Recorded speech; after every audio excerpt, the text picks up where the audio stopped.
রাজনৈতিক অস্থিরতায় মাস দুয়েক থমকে ছিল উন্নয়ন কার্যক্রম, যার স্পষ্ট প্রভাবে বিদেশি ঋণের প্রতিশ্রুতি বছর ব্যবধানে কমে ৯৮%। অন্যদিকে ঋণের বিপরীতে বাড়ছে পরিশোধের দায়। প্রধান উপদেষ্টার আন্তর্জাতিক পরিচয়ে যখন $10 বিলিয়ন ঋণ প্রতিশ্রুতি মিলেছে, তখন এই বিষয় নিয়ে উদ্বিগ্ন না হওয়ার পরামর্শ বিশ্লেষকদের।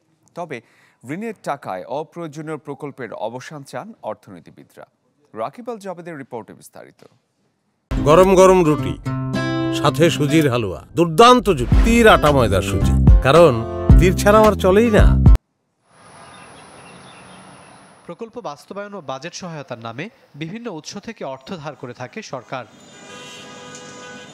বাংলাদেশ ব্যাংকের হিসাবে জুন শেষে রাষ্ট্রীয় এসব ঋণের পরিমাণ ছাড়িয়েছে $83 বিলিয়ন, যা 3 মাস আগে বেড়ে গেছে সোয়া $4 বিলিয়নের উপরে। তবে এই ঋণ বৃদ্ধির পাশাপাশি এখন বড় চাপ তৈরি হয়েছে পরিশোধের ক্ষেত্রেও। ইআরডির তথ্য বলছে, চলতি অর্থবছরের প্রথম 2 মাসে বিদেশি ঋণ এসেছে $45 কোটি। বিপরীতে পরিশোধ করতে হয়েছে 59 কোটি। অর্থাৎ ধারের টাকা শোধ করতে হয়েছে রাষ্ট্রীয় কোষাগার থেকে ভর্তুকি দিয়ে।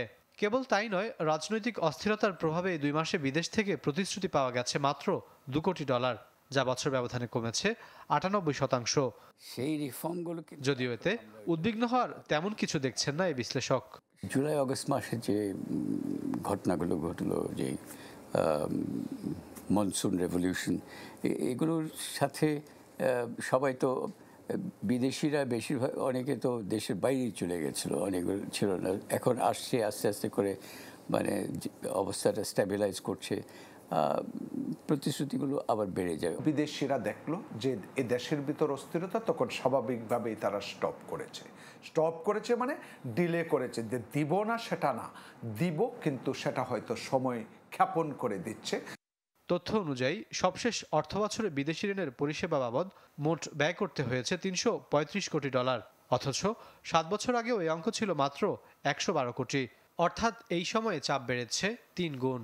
অন্যদিকে মধ্যমেয়াদী সামষ্টিক অর্থনৈতিক নীতি বিবৃতির পরিশোধ সূচি অনুযায়ী 2026-27 নাগাদ এর পরিমাণ $316 কোটি বলা হলেও তা ছাড়িয়ে গেছে 3 বছর আগেই। এমন অবস্থায় সামনের দিনের ঋণের চাপ সামলাতে সরকারকে সতর্ক পদক্ষেপের পরামর্শ অর্থনীতিবিদদের। অতিমাত্রায় ঋণ নেওয়া হয়েছে, অর্থাৎ সরকারের উপর ঋণের বোঝাটা অনেক মাত্রায় কিন্তু বেড়ে গিয়েছে। হিসাব করে ঋণ নিতে হবে, এবং যেসব জায়গায় আমাদের বিনিয়োগ প্রয়োজন আছে উন্নয়নের জন্য, তো সেই হিসাব করে আমাদের নিতে হয় যে ঋণ নিব আজকে, কিন্তু পরিশোধ করার সময় আমাদের আরও আয় বাড়বে, সুতরাং পরিশোধ করতে পারবে। অর্থবছরের 2 মাসে ঋণের আসল হিসাবে পরিশোধ হয়েছে $41 কোটি। বিপরীতে সুদের পেছনে ব্যয় হয়েছে 17 কোটি।